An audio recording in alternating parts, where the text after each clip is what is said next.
Bueno, buenos días a todos. Muchísimas gracias por estar aquí.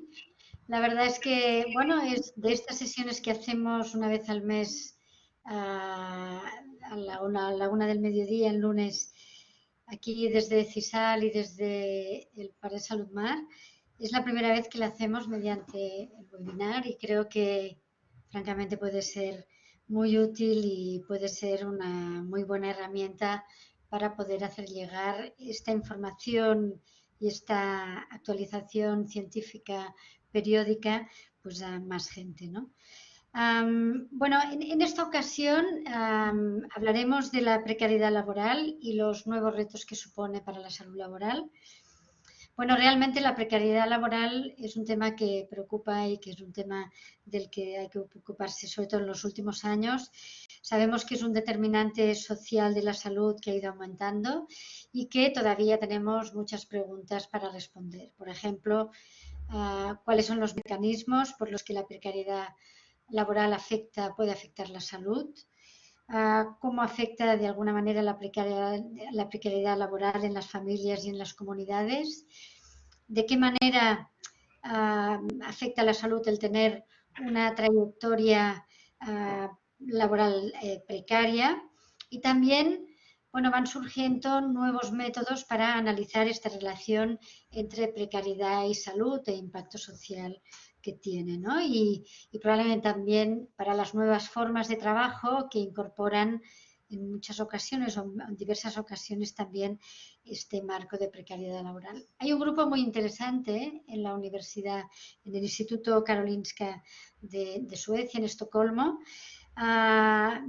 que está integrado en la parte o en la unidad de salud ocupacional, que justamente es muy interesante el nombre, que es The New World of Work, del nuevo mundo de trabajo, y que una de las líneas de investigación que tiene ya consolidadas es justamente la precariedad laboral, ¿no?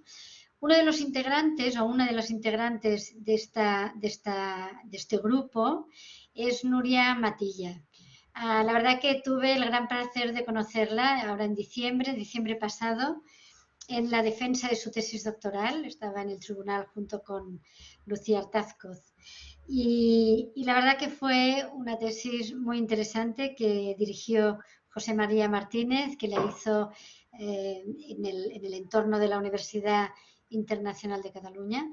Y la verdad que fue una tesis muy interesante porque justamente hace esto, ¿no? Es combinar diversas metodologías en grupos de precariedad laboral distintos y me pareció que podía ser una muy buena oportunidad conocer estos estudios a partir de estas sesiones que organizamos de forma mensual, ¿no? Bueno, presentaros muy brevemente a Nuria. Nuria es investigadora postdoctoral de este grupo, del grupo Walton Work o grupo WOLF, no sé cómo se pronuncia, y cuyo investigador principal es el doctor Theo Godin, ¿no? Bueno, como he dicho antes, es un grupo que está en la universidad en Suecia, en el Instituto Karolinska. Nuria estudió ciencias biomédicas. Yo creo que esto también es de gran interés. Es máster en salud pública y, como decía, pues superó con máxima puntuación el doctorado en ciencias de la salud, ¿no? Actualmente está investigando justamente cómo afectan a la salud de la población, la precariedad laboral y estas formas nuevas de trabajo que vemos por la calle, y ella contará cómo y quiénes son. Sus intereses en investigación pues, son el impacto de la salud en salud de las condiciones de trabajo, estas nuevas formas de trabajo, de las que tenemos que aprender mucho. Por ejemplo, estas nuevas plataformas digitales de trabajo, ¿no? También le interesa mucho, y a mí esto es una de las cosas que me llamó más la atención de la tesis, es nuevos métodos de investigación alternativos y que permiten, por tanto, también alcanzar colectivos que de otra manera pueden ser más difíciles.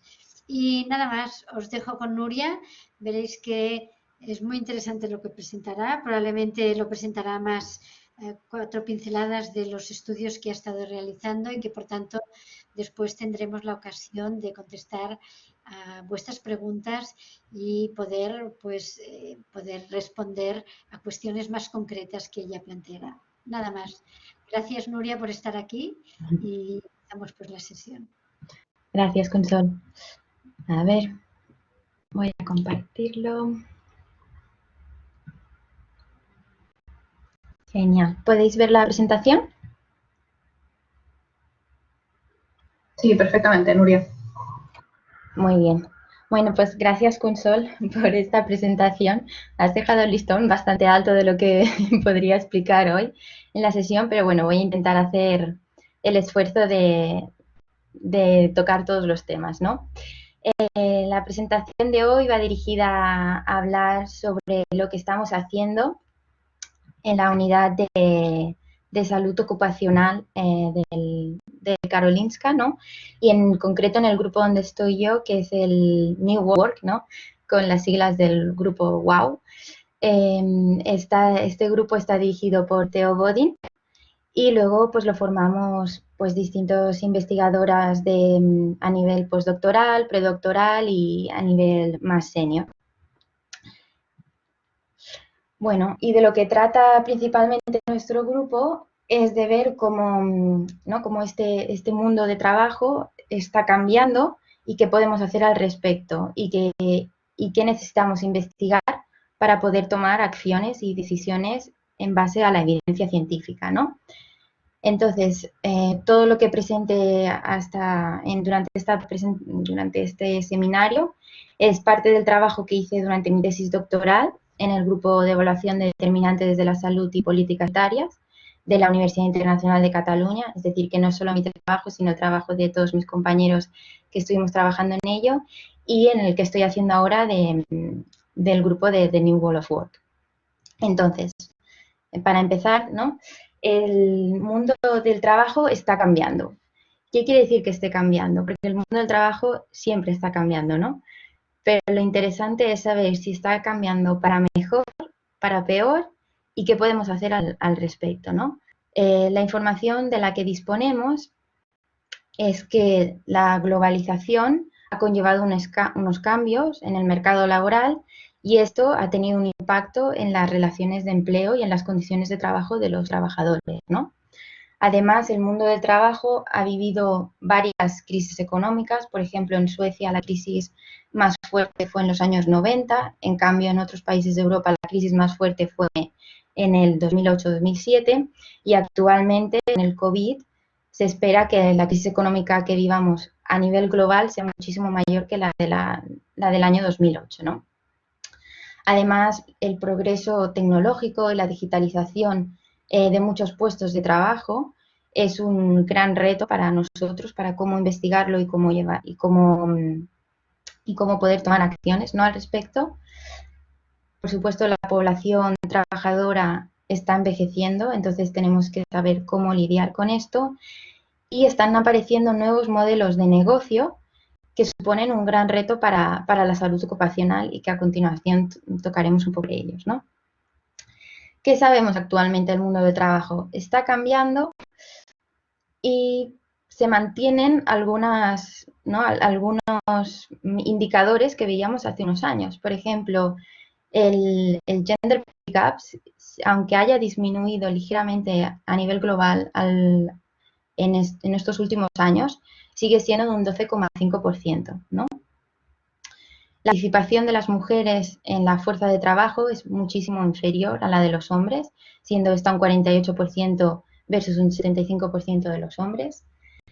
La gente joven, los trabajadores jóvenes, tienen 3 veces más probabilidad de estar desempleados, de sufrir, ¿no? El desempleo y todas sus consecuencias en salud respecto a los adultos. Otro punto muy importante y que es muy importante precisamente para el precariado laboral es la densidad de los sindicatos, ¿no? Ha disminuido mucho a lo largo de estos años, pasando de un 41% a un 29%. Esto es a nivel europeo.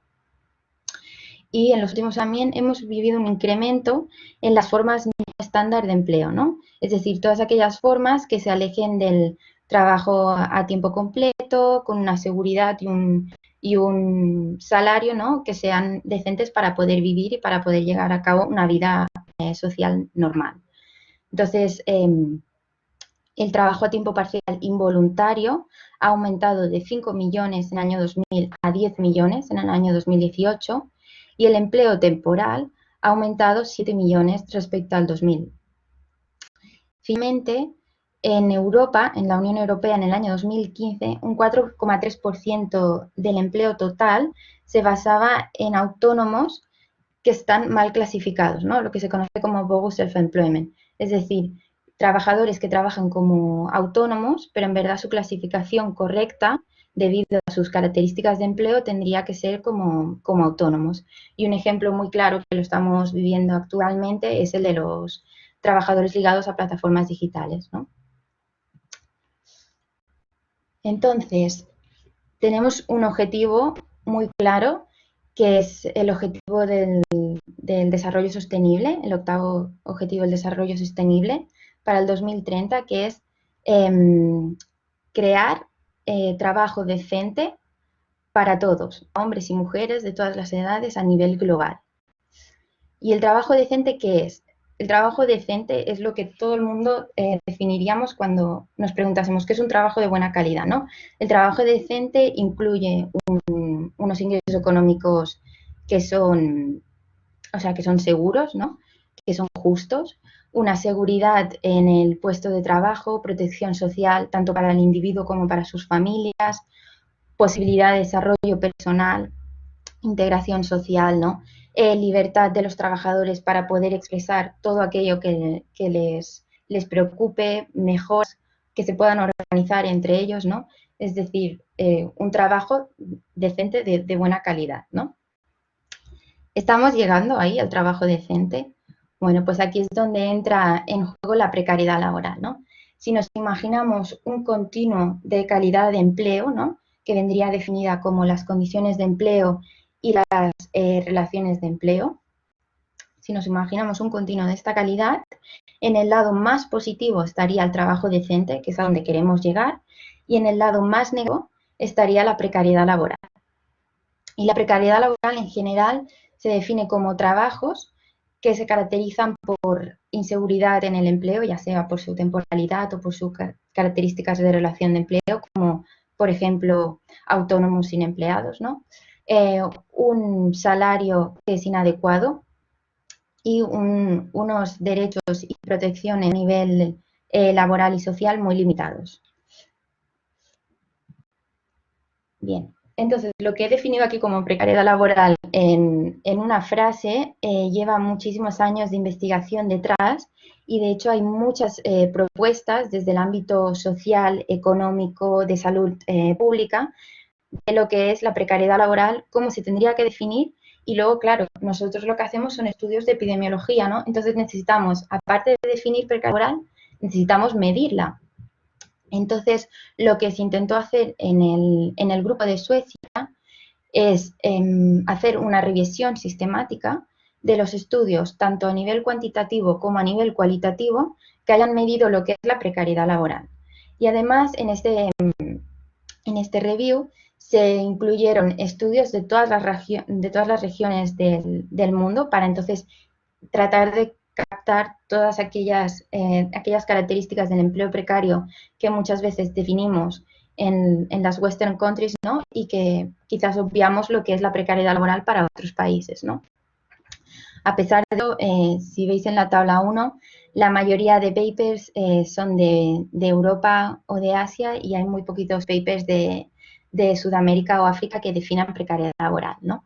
Pero bueno, lo interesante también es que los papers que se incluyen en este review provienen de distintas disciplinas de investigación, como en primer lugar la mayoría vienen de la salud ocupacional, pero también es interesante ver que vienen de disciplinas industriales, sociología, economía, etcétera, ¿no? Que también es necesario para poder definir la precariedad laboral, al ser un determinante social de la salud, poder incluir todas estas visiones. Entonces, los resultados de este review, que incluyen 63 papers, es que la precariedad laboral es una característica, ¿no? Sí, una característica del empleo, ¿no? de la calidad del empleo, que viene definida por 3 dimensiones. Es decir, la precariedad laboral no viene definida por una sola característica o por 2, no, sino que viene definida por varias dimensiones que se dan simultáneamente. La primera sería la inseguridad en el empleo, y esta viene definida por distintos temas, ¿no?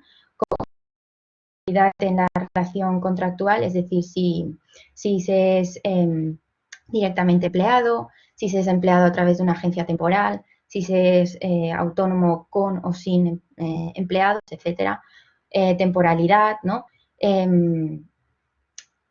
Si se tiene un trabajo a tiempo parcial voluntario o no, y además si se tienen múltiples trabajos en múltiples sectores en el mismo tiempo o en el mismo año, ¿no? O un salario que resulta inadecuado y una falta de derechos y de protecciones tanto a nivel social como laboral, ¿no? Como por ejemplo la falta de sindicalización, de seguridad social, etc. Entonces, una vez que ya sabemos más o menos qué es la precariedad laboral, por qué es tan importante investigar la precariedad laboral, ¿no? Porque hay tantos grupos detrás investigando esto. Bueno, la primera razón es porque la precariedad laboral es un determinante social de la salud que afecta a toda la población. Entonces, ¿cómo afecta la precariedad laboral a la salud? Bueno, esto es una incógnita, a pesar de que se han hecho distintos marcos teóricos para más o menos hipotetizar cómo la precariedad laboral afecta a la salud.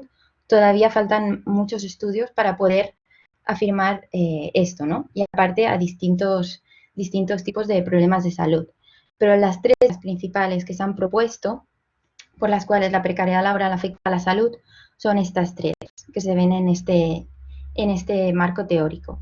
La primera es la exposición a riesgos ocupacionales, es decir, a las condiciones laborales, ya sean físicas, químicas, ergonómicas, psicosociales, etc. La propia experiencia de precariedad laboral que genera estar en un trabajo precario, ¿no? Como podría ser la inseguridad laboral, el sentimiento de que algo no es justo, etcétera, y la deprivación material que supone estar en un trabajo que es precario, ¿no? Es decir, no se tienen suficientes ganancias para poder mantener unas condiciones de vivienda adecuadas, acceso a comida, estilos de vida, etcétera, ¿no? Y todo esto es lo que generaría una peor salud y calidad de vida en los trabajadores precarios. A su vez, esto está afectado obviamente por el contexto social, político y por el contexto global político en el que vivimos, ¿no? Bien, entonces, la precariedad laboral se ha visto que está asociada a una multitud de problemas de salud. Lo que se ve en este gráfico son los resultados de un paper en el que utilizábamos datos del 2014, incluyendo todos los países de la Unión Europea, y lo que hicimos es construir la precariedad laboral a través de un constructo multidimensional, ¿no? Y comparamos aquellos que tenían precariedad laboral versus los que no tenían precariedad laboral, cómo variaba su prevalencia de declarar alguno de estos problemas de salud, ¿no? Y lo que se muestra en este gráfico son las razones de prevalencia ajustadas por factores socioeconómicos en aquellos trabajadores que sufren precariedad laboral en la Unión Europea. Y se ve que las razones de prevalencia para declarar casi todos estos problemas de salud, como podría ser problemas mentales a nivel de depresión, ansiedad, problemas musculoesqueléticos, enfermedades infecciosas, problemas respiratorios, haber sufrido algún accidente o lesión laboral, alergias o presentar uno o más de estos problemas, la prevalencia es muchísimo mayor en trabajadores que tienen un empleo precario versus a trabajadores que no tienen un empleo precario. Muchos de estos problemas de salud son más o menos evidentes, ¿no? Y esperados, como podrían ser los problemas de salud mental o musculoesqueléticos o los accidentes laborales, pero algunos problemas como infecciosos o respiratorios nos llamaron más la atención, ¿no? Y esto a nivel cualitativo sí que se ha descrito de que los trabajadores que sufren precariedad laboral sufren muchísimo estrés y esta exposición al estrés de manera crónica puede desarrollar enfermedades infecciosas o problemas respiratorios. En el mismo estudio, en el mismo paper, también miramos la asociación entre precariedad laboral y baja laboral, porque se ha hipotetizado que los trabajadores precarios, a pesar de sufrir mayores problemas de salud o accidentes laborales, debido a su situación precaria, ¿no? Podrían estar acudiendo al trabajo aunque se encontrasen muy mal, ¿no? Y lo que vemos a nivel europeo es que parece ser que los trabajadores precarios versus a los trabajadores no precarios, en cuanto a bajas laborales de menos de 15 días, no hay una diferencia en cuanto a la toma de esta baja laboral, pero si observamos bajas laborales de más de 15 días, sí que vemos que los trabajadores precarios tienen una mayor prevalencia de adoptar estas bajas laborales de más de 15 días, ¿no? Y esto podría evidenciar esto que acabo de comentar, ¿no? Que hasta que no se encuentran realmente mal, no optan a coger la baja laboral. Y finalmente, en este paper también miramos la exposición a riesgos laborales en trabajadores precarios. Y lo que vimos es que los trabajadores precarios están más expuestos a violencia y a estrés y no tanto a otros riesgos laborales, ¿no? Esto pondría de evidencia también que una de las vías por las cuales la precariedad laboral afecta a la salud, que es la exposición a riesgos laborales. Además, en otro estudio miramos cómo los trabajadores precarios se pueden comparar con aquellos trabajadores que están desempleados. Y la razón por hacer esto es porque se ha visto, ¿no?, que el desempleo conlleva muchos problemas para la salud, porque es una condición de empleo que resulta muy dañina para la salud, ¿no? Pero entonces, ¿qué resultaría más dañino? ¿Estar desempleado o estar en una situación precaria, ¿no? Y lo que vimos utilizando datos de la European Working Conditions Survey del 2015 fue que en aquellos cuartiles, ¿no?, de precariedad laboral, es decir, siendo el cuartil 1 menor precariedad laboral, siendo el cuartil 4 el mayor grado de precariedad laboral, ¿no?, lo que vimos es que aquellos trabajadores pertenecientes a los cuartiles 4 de precariedad laboral, su declaración de cualquier problema de salud no era mayor respecto a los desempleados, sino que era muy similar. Y lo que se ve en este gráfico son las razones de prevalencias ajustadas también por factores socioeconómicos, ¿no? Y se ven distintos problemas de salud, como podría ser un mal estado de salud autopercibido, tanto problemas como de escuchar, problemas de piel que podrían estar relacionados con el estrés, ansiedad, dolor de espalda, dolor muscular, fatiga y padecer accidentes. En la mayoría de estos problemas, si os fijáis, las razones de prevalencias no son tan diferentes entre el cuartil 4 de precariedad laboral, es decir, mayor precariedad laboral, y estar desempleado, ¿no? Por supuesto, este estudio nos da a pensar seguramente que aquellos trabajadores que están en precariedad laboral, a lo largo de su trayectoria laboral, ¿no?, a lo largo de su vida laboral, muy posiblemente pasarán por distintas fases de desempleo, precariedad laboral, desempleo, precariedad laboral, que esto lo trataremos más adelante también. Bien, y aparte de problemas de salud, los trabajadores que son precarios también tienen problemas de bienestar social, ¿no? Si tenemos en cuenta la definición de la OMS de salud, también se engloba, aparte de la salud física y mental, el bienestar social. Y vemos que, en este caso, estos son resultados de un estudio que hemos hecho en Estocolmo, es que los trabajadores en precariedad laboral sufren precariedad social. ¿Qué quiere decir? Precariedad social es que tienen más riesgo de sufrir exclusión social, es decir, de no poder participar en actividades sociales debido a las condiciones de su trabajo, ¿no? En esta tabla lo que se ven son las razones de prevalencia de sufrir limitaciones financieras según cuartiles de precariedad laboral. En este caso utilizamos una escala que está validada, que se validó primero en España y también ha sido validada en Chile y ahora la hemos validado en Suecia y sirve para medir la precariedad laboral. Entonces, lo que se ve en la tabla son los cuartiles de precariedad laboral, siendo el cuartil 1 menor precariedad laboral y el cuartil mayor precariedad laboral, y distintos problemas financieros, como podría ser dificultades para poder manejar los gastos, ¿no?, regulares, y no poder participar en actividades sociales porque no se lo pueden permitir a nivel económico. Y lo que se ve es que las razones de prevalencia ajustadas incrementan conforme incrementan los cuartiles de precariedad laboral, ¿no? Es decir, a mayor precariedad laboral, mayor precariedad social. En la misma línea del estudio también miramos restricción de actividades sociales debido a la carga del trabajo, ¿no?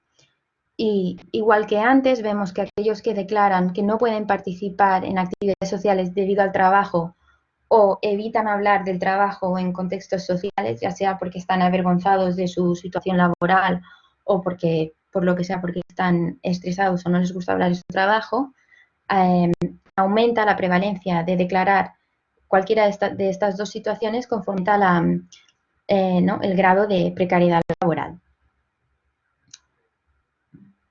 Entonces, hasta ahora hemos tratado la razón 1, ¿no?, de por qué investigar precariedad laboral, y es porque es un determinante social de la salud que afecta a toda la población. La segunda razón es que la precariedad laboral también es un determinante de las desigualdades a nivel de salud, ¿no? Por ejemplo, se ha visto, y eso es de manera consistente en muchísimos estudios desde hace mucho tiempo, que la precariedad laboral es más prevalente en jóvenes, en aquellos trabajadores con menor nivel educacional, en inmigrantes y en aquellos pertenecientes a clases sociales manuales, ¿no? Y en esta figura de una revisión hecha por Mireia Julià en el 2017, se ve la prevalencia de precariedad laboral en trabajadores permanentes y temporales, separada por sexo y por edad, ¿no?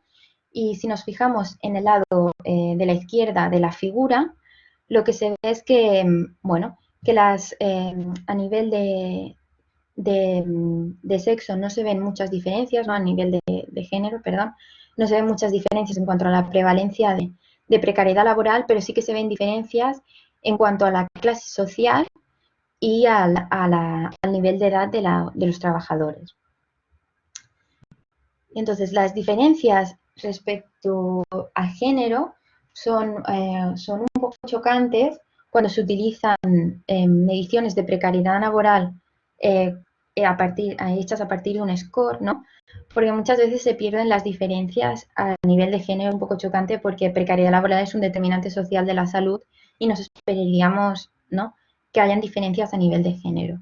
Y muy posiblemente esto es debido a que la precariedad laboral se puede manifestar de distintas maneras, es decir, pueden existir distintas tipologías de precariedad laboral, ¿no? Y lo que se vio en un paper también utilizando datos de la European Working Conditions Survey en el grupo de crisis de Bélgica, también utilizando una metodología similar a la que ahora presentaré, ¿no? Y lo que hemos visto nosotros a nivel de Suecia es que si se miran tipologías de empleo, es decir, si se hacen latent class analysis, lo que hace el método, ¿no?, es utilizar como clústeres, según estas dimensiones de precariedad laboral, se crea una variable latente, ¿no?, que incluye distintas características de calidad de empleo, y entonces nos permite distinguir distintas tipologías de precariedad laboral. Esto es muy interesante porque, por ejemplo, esto es un estudio que también está bajo revisión del grupo de Suecia, ¿no? Y lo que vemos es que con datos de Suecia 2014, esto es hecho con un registro poblacional, así que incluye toda Suecia, vemos que las diferencias de sexo están según las tipologías del clúster de precariedad laboral, que serían los 3 últimos en la tabla, ¿no? La precariedad laboral como tal, ¿no? Precarious employment es lo que se ha ido trabajando hasta el momento y es lo que se ve que es más prevalente en mujeres. Pero si nos fijamos en la precariedad laboral utilizando trabajadores autónomos, es decir, aquellos autónomos que son precarios, esta es muchísimo más prevalente en hombres respecto a mujeres. Y además existe otro tipo de precariedad laboral, ¿no? Que es aquellos que está basada principalmente en aquellos que tienen distintos trabajos a lo largo del año, ¿no? Y de nuevo vemos que esta es más prevalente en hombres que respecto a mujeres. Y algo similar también se vio a nivel europeo utilizando el mismo método, publicado por otro grupo de Christoph en Bélgica. Bien, entonces hemos visto que la precariedad laboral es un determinante social de la salud, que también genera desigualdades en salud. Entonces, la tercera razón por la que es necesario investigar precariedad laboral es porque si queremos generar más puestos de trabajo y de mejor calidad, realmente esto está sucediendo actualmente.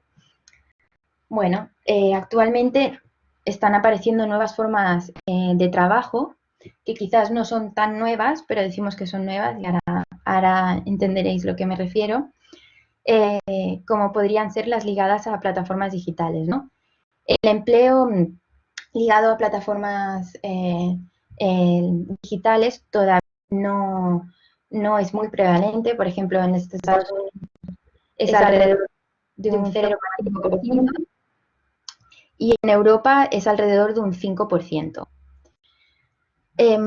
Algunos datos positivos que se podrían sacar de las plataformas digitales es que permite a trabajadores que normalmente quedarían excluidos del mercado laboral, ¿no? Ya sea por responsabilidades de cuidados, por enfermedad, por disabilidad, por lo que sea, pues que quedarían fuera y a través de estas nuevas formas de trabajo pues podrían quedar incluidos. Además, hay muchos países, como podría ser Malasia o Nigeria, que están adoptando estrategias para favorecer, ¿no? Para su población, para que adopten formas de trabajos basados en plataformas digitales. Pero claro, todavía hay muchos vacíos que no conocemos sobre las plataformas digitales y tenemos más aspectos negativos en los que pensar que positivos, ¿no? Por ejemplo, las condiciones de trabajo, todavía no estamos muy seguros si son del todo positivas, y los niveles de protección que se les dan a estos tipos de trabajadores, ¿no? Entonces, las plataformas digitales principalmente se distinguen en dos grandes tipos. Es decir, el trabajo ligado a plataformas digitales, el trabajo ligado a apps, es decir, el trabajo que se realiza de manera física y no a través de online, como podrían ser los repartidores de comida a domicilio o los conductores de Uber o Cabify. Y luego las formas de trabajo ligadas a plataformas basadas online, como podrían ser trabajos de diseño o de traducción, etcétera, ¿no? Entonces, lo que se conoce de los trabajos que se realizan a través de la web, a través online, ¿no? Es que estos los pueden realizar trabajadores con nivel educativo muy alto, como podrían ser incluso médicos a los que se les pasa una radiografía y ellos han de hacer a nivel de un microtrabajo, ¿no? Han de hacer una valoración sobre esto. Podría ser diseñadores gráficos o podrían ser traductores que han de ir traduciendo una frase o una palabra a través de esta plataforma digital. Lo que vemos en este mapa, a la izquierda de la diapositiva, son datos de la Organización Mundial del Trabajo, que pasó una encuesta en el 2017 a distintas plataformas digitales que se dedican a hacer trabajo geek a nivel online, y lo que se puede ver es que el trabajo web afecta a la mayoría de los continentes, aunque es más prevalente en los continentes de América del Sur, América del Norte, Europa, Sudasia y algunos países de África. Y lo que es también muy interesante son las razones por las cuales las personas dejan de trabajar en plataformas digitales online, ¿no? La razón que es más prevalente es que no hay suficiente trabajo. La segunda es que el dinero no es suficientemente bueno, ¿no? Y por último es que ya no tienen más tiempo para hacer ese tipo de trabajo. Es decir, muchas personas que hacen ese tipo de trabajo lo hacen como suplemento a otro trabajo. Es decir, son personas que tienen más de un trabajo, por lo tanto podrían estar clasificadas dentro del empleo precario. Bien, y respecto a los trabajadores ligados a plataformas digitales que llevan su trabajo de manera que lo hacen a través de apps, ¿no? Aquí encontramos los que son más conocidos, como los Glovo, Deliveroo, Uber, Cabify. Y bien, si nos fijamos en la pirámide, lo que se vería es que en la base de la pirámide están los trabajadores gig, que no se les considera empleados, sino que son autónomos. Luego, en el medio de la pirámide estaría el consumidor y arriba del todo estarían las plataformas digitales. Es decir, las plataformas digitales lo que hacen es simplemente poner en contacto al consumidor y al trabajador, al trabajador gig, ¿no? En el caso de España, la mayoría de estos trabajadores son autónomos o con contrato trade, a pesar de que, bueno, muchas resoluciones del Tribunal Constitucional y tal están sugiriendo y demostrando que estos trabajadores no deberían de ser autónomos, sino asalariados. ¿Por qué deberían de ser asalariados? Porque realmente estos trabajadores no pueden decidir sus horas de trabajo, tampoco no pueden del todo decidir si aceptan o no una orden, un pedido, ¿no? Su salario no es para nada decente. Además, ellos han de proveer su vehículo propio y su material de protección, y ahora veremos las consecuencias que esto conlleva. Y la formación en seguridad ocupacional de muchos de estos trabajadores va a su cuenta, ¿no? Corre a cuenta de los propios trabajadores. Realmente lo que se sabe de los trabajadores ligados a plataformas digitales que se dedican al reparto a domicilio es muy poco, y la mayoría es basado en literatura gris o en estudios cualitativos que empiezan a surgir, ¿no? Pero sobre todo la mayoría de información vienen de periodistas que se han infiltrado o que han estado muy de cerca durante una jornada laboral, ¿no?, con estos trabajadores. Y aquí os dejo dos ejemplos. Un periodista que se infiltró en el País Vasco y otro en Madrid. El del País Vasco es de hace un tiempo, es de antes de que el coronavirus estallase, ¿no? Y el de Madrid es actual, es de justo hace 2 semanas, ¿no? Y la verdad es que estas entrevistas son muy, muy interesantes porque dan a conocer cómo estos riders están expuestos a muchos problemas que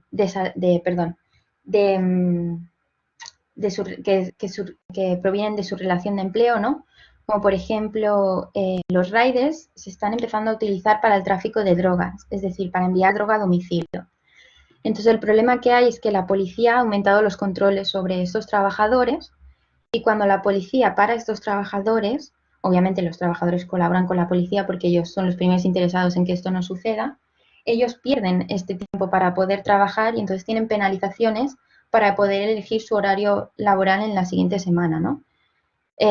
Esto pone de manifiesto que, además del peligro que supone para la salud pública estas formas de trabajo, ¿no?, como posibles determinantes sociales de la salud, además es un peligro para la salud pública porque se están utilizando para el tráfico de drogas en España, ¿no? Además, se están alquilando cuentas a terceros, es decir, trabajadores sin papeles alquilan las cuentas de Glovo, Deliveroo a otros trabajadores y entonces trabajan bueno, sin papeles. Y una de las frases que me chocó mucho, ¿no?, que comentaban en este artículo es que cuando aceptas un pedido tienes que correr todo lo que puedas. Es decir, del ritmo dependen tus ingresos. Te fuerzan a ir forzado y ahora encima intentando no contagiarte, ¿no? Es decir, los riders tienen un determinado tiempo para trabajar y en ese determinado tiempo han de hacer la mayoría de pedidos posibles, ¿no? Si no, cuantos menos pedidos hacen, menos cobran. Y al ser autónomos, han de seguir pagando su cuota de autónomos mensual, igual que si hubiesen cobrado más o menos, ¿no? Y otra de las conclusiones que podemos sacar de un periodista que estuvo 3 meses infiltrado en Glovo, y es muy interesante porque este periodista es estadounidense, ¿no? Y él teme el capitalismo tan, no sé cómo decirlo, suave, tan sádico, ¿no?, que hay en Estados Unidos. Él teme que estas formas de trabajo, ¿no?, ligadas a plataformas digitales, aunque parezcan inocuas, porque ¿no?, al fin y al cabo es una persona en una bicicleta cargando en una mochila comida o lo que sea, ¿no?, parecen inocuas, pero es una manera de empezar a introducir este capitalismo que es tan salvaje, ¿no?, que está en Estados Unidos, introducirlo en España, ¿no? Y la verdad es que esta conclusión es, bueno, es muy interesante. Y en este sentido, lo que hicimos nosotros en Barcelona, los riders, en general, así manteniendo conversaciones informales con personas de sindicatos de la UGT, ¿no?, nos comentaron que los riders tienen bastante miedo a hablar o a participar en estudios. Entonces, claro, nosotros queríamos conocer muchas características de ellos y no sabíamos cómo llegar a ellos, ¿no? Entonces se nos ocurrió utilizar la observación directa, que consiste en que 2 observadores estén en las calles de la ciudad de Barcelona y observen a los riders según se les pueda identificar, ¿no?, a través de su maleta, si son de Deliveroo, de Glovo, de Uber Eats o de otras compañías ligadas a plataformas digitales, y se observe su comportamiento a nivel de respetar las leyes de tráfico, es decir, tanto las señales como el carril, ¿no?, por el que circulan, y el uso de su material protectivo. Entonces, este estudio, la observación la realizamos en el 2018, entre septiembre y diciembre, y observamos a 803 riders en la ciudad de Barcelona. Y lo que se observa en este gráfico son los resultados de aquellos riders que utilizan bicicleta, porque la mayoría de los que utilizaban moto respetaban las señales de tráfico y tenían material protectivo adecuado. Pero en cambio, los que utilizan bici, vemos que en blancos se muestra el total, ¿no?, de los que utilizaban bici. Alrededor de un 40% respetaban las señales de tráfico, es decir, semáforos, stops, etcétera, y menos de un 50% conducían en su carril correcto, ¿no? Y además, por otra banda, también vemos diferencias a nivel de compañías. Es decir, vemos que aquellos que trabajan para Deliveroo, su exposición al respeto de señales de tráfico y conducir por el carril correcto es mucho menor a Glovo u otras empresas que también son ligadas a plataformas digitales. Respecto al uso de material protectivo, vemos que el uso de casco es inferior al 15%, el uso de guantes es inferior al 5%, y otros materiales como reflectivos o la luz frontal en la bicicleta o el uso del phone hold también es muy bajo, ¿no? Entonces, lo que concluimos de este estudio es que muy posiblemente esto se explica por lo que se cuentan en las entrevistas publicadas en los periódicos, ¿no? Los riders se ven expuestos a realizar el mayor número de pedidos en el que puedan en un tiempo, para así poder tener una buena puntuación tanto de los clientes como de la propia plataforma, ¿no? Entonces, muy posiblemente por esto el respeto a las normas de tráfico es tan bajo, y además el material protectivo es que ellos mismos han de proporcionarse todo este material, y muy posiblemente la formación en salud ocupacional y seguridad en el ámbito laboral es nula por parte de la aplicación. Claro, al utilizar la observación directa nos quedan muchas incógnitas, ¿no? Para resolver, como podría ser el tipo de contrato, condiciones de empleo, ¿no? Muchísimas condiciones laborales y las explicaciones detrás de estos datos, ¿no? Y muy posiblemente esto se podría explorar en estudios cualitativos. Bien, la cuarta razón por la cual estudiar precariedad laboral es importante es porque estamos en tiempos de COVID, ¿no? Y en este sentido, en el grupo, junto con los participantes del consorcio de investigación de precariedad laboral, hemos escrito un comentario reflexionando sobre las posibles consecuencias que tendrá el COVID en los trabajadores con precariedad laboral, ¿no? Y es que la precariedad laboral seguramente incrementa debido a esta pandemia. Por otra parte, los trabajadores que ya vivían de manera precaria antes de la pandemia incluso sufrirán una mayor gravedad en su precariedad laboral. Muy posiblemente los trabajadores que estaban en trabajos precarios sufrirán desempleo sin ser oficialmente desempleados, ¿no? Si estaban en contratos a tiempo fijo o a nivel temporal, no sufrirán desempleo. Y muy posiblemente estos casos tan dramáticos en la vida de los trabajadores, ¿no? Muy posiblemente tendrán consecuencias a nivel de las enfermedades de desesperación, como un aumento en el abuso de sustancias, problemas de salud mental e intentos de suicidio. Y además, muy posiblemente, la precariedad laboral será un factor en generar nuevos repuntes de COVID-19, como ya se ha empezado a ver en países como Malasia. Bien, y entonces lo que concluimos en este comentario, ¿no?, los autores, es que realmente ahora podríamos aprovechar el momento en que se ve tan claramente la precariedad laboral, ¿no?, en el mercado laboral, y hacer un nuevo contrato social, ¿no?, donde tenemos en cuenta el trabajo de los trabajadores, ¿no?, que realizamos, y entre todos, ¿no?, pensamos en mejorar estos contratos, la seguridad del empleo y la protección social, ¿no?, en una nueva posible economía después del COVID. Bien, y por último, la última razón es porque todavía hay muchos vacíos en la literatura respecto a la precariedad laboral, ¿no? En primer lugar, la evidencia longitudinal es muy escasa. Hasta el momento tenemos mucha evidencia a nivel transversal. Por otra parte, los mecanismos por los cuales la precariedad laboral afecta a la salud no se han demostrado todavía a nivel cuantitativo. Por otra parte, lo que comentaba con la precariedad laboral y el desempleo, ¿no? Necesitamos entender que la precariedad laboral está situada en la vida laboral de una persona, ¿no? Y en la vida laboral de una persona pueden pasar muchas cosas y puede irse moviendo entre precariedad laboral, desempleo, etcétera. Y cómo estas trayectorias afectan a la salud.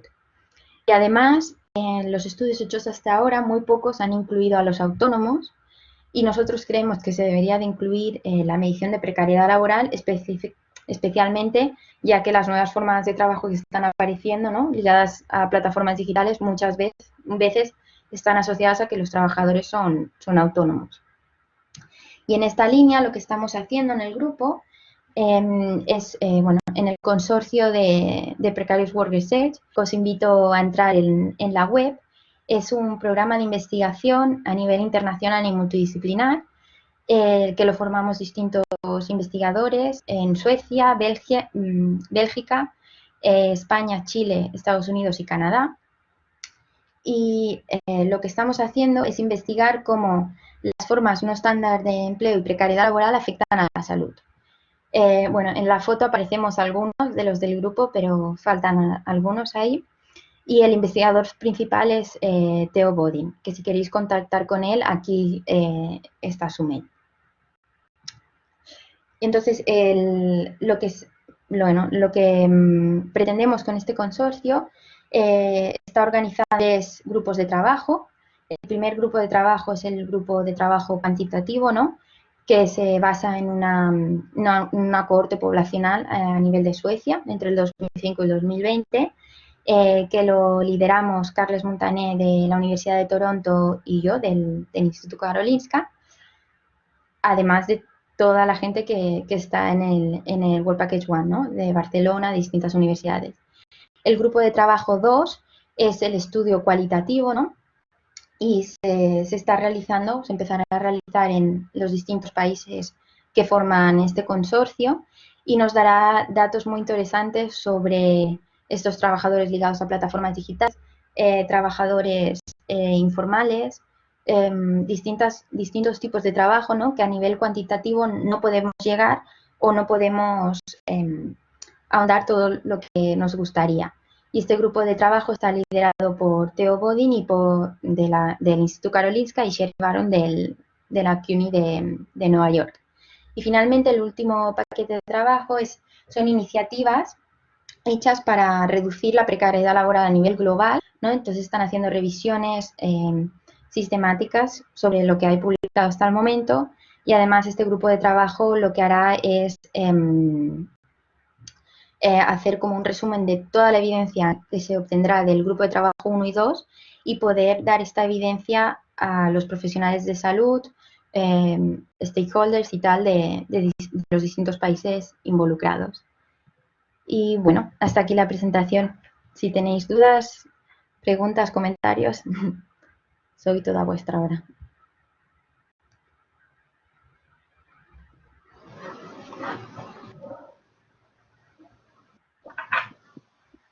Muchas gracias, Nuria. Ha sido muy interesante. Simplemente notificar que ahora todos los participantes, todos los asistentes a la sesión, tenéis disponible vídeo y audio por si queréis hacer las preguntas de viva voz. Sí, adelante, Fernando. Sí, muchas gracias, Nuria, por tu presentación, muy ordenada, muy clara. Tendría muchas preguntas, pero voy a limitarme para no perder tiempo, que ha quedado poco al final para el debate, pero seguro que podemos seguir por todos los medios que tenemos debatiendo este asunto, ¿no? Como dices, una situación laboral que posiblemente se va a incrementar su magnitud, su presencia económica que sigue la misma. Mi pregunta concreta tiene 2 partes. Una es pregunta y comentario, ¿no? Creo que separáis demasiado las condiciones de empleo de las condiciones de trabajo, ¿no? Entendiendo que entendemos lo mismo por ambos conceptos. Y en esa relación entre condiciones de empleo y condiciones de trabajo, la protección social como mecanismo amortiguador de condiciones de trabajo y condiciones de empleo sobre la salud, la veo poco presente en vuestro esquema conceptual. Y esto me lleva, y es la pregunta, a dudar sobre, o preguntar mejor, sobre la informalidad en de la precariedad.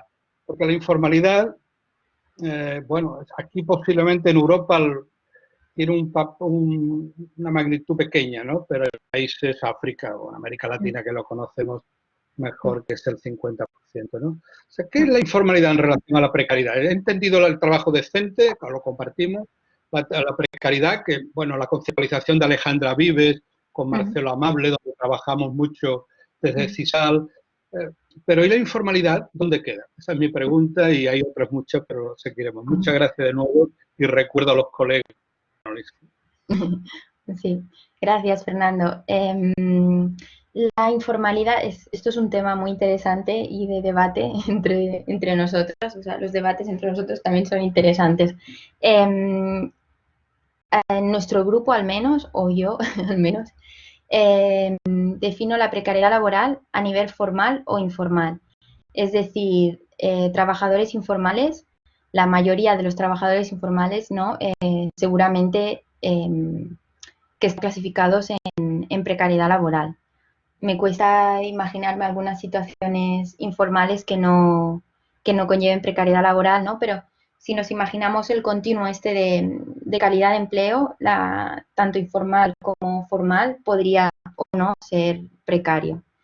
Entonces ahí viene el cómo, claro, cómo definir la precariedad laboral para que los estudios sean comparables, pero a la vez cuando ¿no? los contextos de cada país y que de cada mercado laboral son tan distintos. Entonces, por esto, el paquete de trabajo este del consorcio, ¿no? Al poder comparar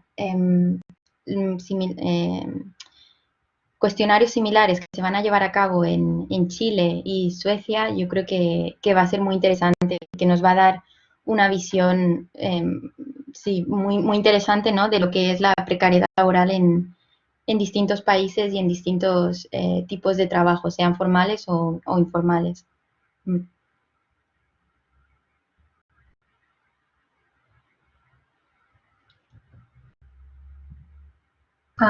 Julio, si quieres poner tu micro y exponer tu pregunta. Sí, gracias. Hola, Nuria. Felicitaciones, me ha encantado la presentación. Y bueno, me gusta también seguirte desde que coincidimos en el máster.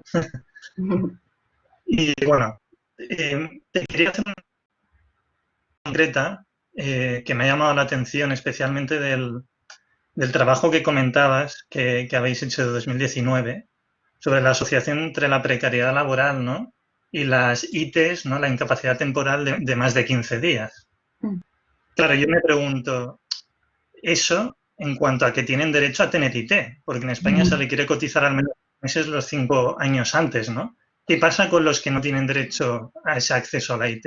¿Dónde queda? ¿Se ha estudiado? Porque en teoría son los más precarios, ¿no? Bueno, gracias. Sí. Gracias, Julio. Y es bueno escuchar también tu voz.